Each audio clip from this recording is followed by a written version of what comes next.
အားလုံးပဲမင်္ဂလာပါဗျာ TMKS Channel လေးကနေပြန်လည်ကြိုဆိုလိုက်ပါတယ်အခုနောက်ပိုင်း Telegram ကိုလူတော်တော်များများအသုံးပြုလာတာကိုမိတ်ဆွေတို့တွေ့ကြမှာပါ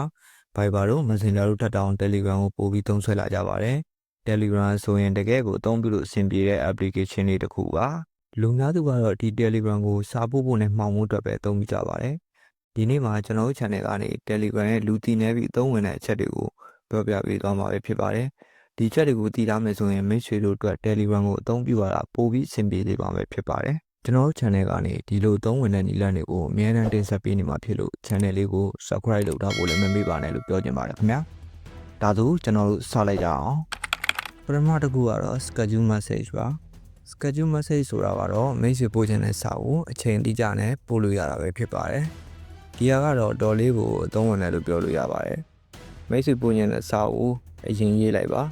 ပြီးရင်ဘေးနားမှာရှိတဲ့ sample တွန်းလေးကိုခဏလေးဖိထားလိုက်ပါဒီလိုလေးပေါ်လာရင် schedule message ကိုနှိပ်လိုက်ပါဒီလိုပေါ်လာရင်မိတ်ဆွေကဘယ်ချိန်ဘယ်ရက်မှာပို့ချင်တာလဲဆိုတော့ရွေးရမှာဖြစ်ပါတယ်မိတ်ဆွေပေးထားတဲ့အချိန်ရောက်မှသာဒီစာကရောက်သွားမှာပဲဖြစ်ပါတယ်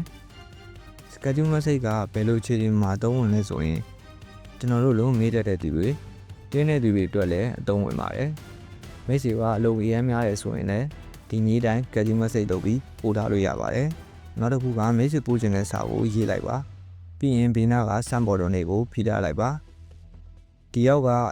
send without sound ဆိုတာကိုနှိပ်လိုက်မယ်ဆိုမိတ်ဆွေပို့ချင်တဲ့သူတွေကို notice မတက်ပဲဒီစာကဝင်သွားမှာပဲဖြစ်ပါတယ်နောက်တစ်ခုကအပေါ်က emoji ပုံလေးကိုနှိပ်လိုက်ပါ sample တွန်းလေးကိုနှိပ်လိုက်မယ်ဆိုရင်မိတ်ဆွေပို့လိုက်တဲ့စာနဲ့အတူ emoji လေးတွေထွက်လာမှာပဲဖြစ်ပါတယ်နောက်တစ်ခုကတော့ chat ပို့တာပဲဖြစ်ပါတယ်လူတော်များများမှာ Telegram ကိုသုံးပြီးရင် chat group တွေ channel တွေနဲ့ဒီစာမျက်နှာမှာရှုပ်ထွေးနေတတ်ပါတယ်ဒီလိုအခြေအနေမှာမိတ်ဆွေရှာခြင်းနဲ့ group ကိုပဲဖြစ်ဖြစ်လူကိုပဲဖြစ်ဖြစ်ရှာတဲ့အခါမှာရှုပ်ရှက်ခတ်နေလို့တော်တော်နဲ့ရှာမရဖြစ်ခဲ့ဦးမှာပါဒီလိုခက်ခဲတွေမဖြစ်အောင် chat ပို့တာလေးနဲ့ထားလို့ရပါတယ်အရင်ဆုံး Telegram လေးကိုဝင်လိုက်ပါပြီးရင်ဘယ်ဘက်ပေါ်ကမြင်းသုံးချောင်းကိုနှိပ်လိုက်ပါပြီးရင် setting ကိုနှိပ်မယ်အောက်ကိုနည်းနည်းလေးဆွဲလိုက်ပါchat folder လေးကိုနှိပ်လိုက်ပါ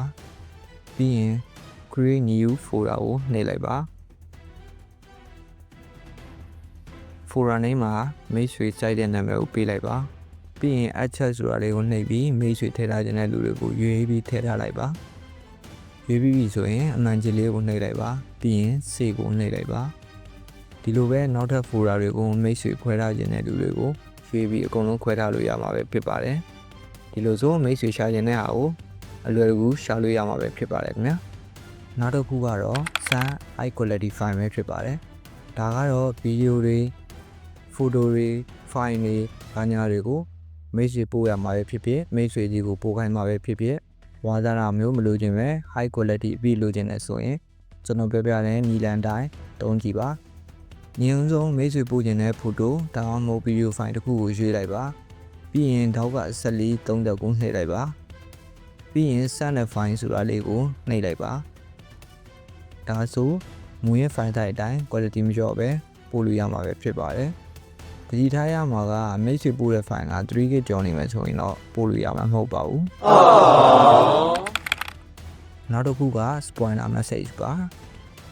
ဒီကတော့မိတ်ဆွေပို့ခြင်းတဲ့စာကိုပုံမှန်တိုင်းမဟုတ်ပဲ hide ထားပြီးပို့တာပါမိတ်ဆွေပို့ခြင်းတဲ့စာကိုရေးပြီးရင်စာကြောင်းလေးကိုဖိထားပြီးတော့ဆက်လက်ပေးလိုက်ပြီးရင်ဆက်လေး30ကိုနှိပ်အပေါ်ရုံးမှာ spoiler ဆိုရဲနေရာလေးကိုနှိပ်လိုက်ရင်မိတ်ဆွေရေးထားတဲ့စာတွေကအဆက်လေးတွေဖြစ်သွားမှာပဲဖြစ်ပါတယ်ပြီးရင် sample တွန်းလေးကိုနှိပ်ပြီးပို့လိုက်ရင်ဟိုဘက်မှာဒီလိုအတိုင်းရောက်သွားမှာပဲဖြစ်ပါတယ်သူ့ဘက်ကဒီအဆက်လေးတွေကိုနှိပ်ကြည့်လိုက်မှစာတွေကိုမြင်ရမှာပဲဖြစ်ပါတယ်စာမမဟုတ်ပါဘူးဖိုတိုနဲ့ဗီဒီယိုတွေကိုလည်းဒီလိုမျိုးပို့လို့ရပါတယ်မိတ်ဆွေပို့ခြင်းနဲ့ဖိုတိုဒါမှမဟုတ်ဗီဒီယိုကိုရွေးလိုက်ပါပြီးရင်ဆက်လေး3000ကိုနှိပ်ပြီးရင် highway spoiler ဆိုတာလေးကိုနှိပ်ပြီးရင် sample လို့လေးကိုနှိပ်လိုက်ရင်ဒီပုံစံလေးတိုင်းရောက်သွားမှာပဲဖြစ်ပါတယ်နောက်တစ်ခုက auto delete media ပါသူကတော့မိတ်ဆွေပို့ခြင်းတဲ့သူကို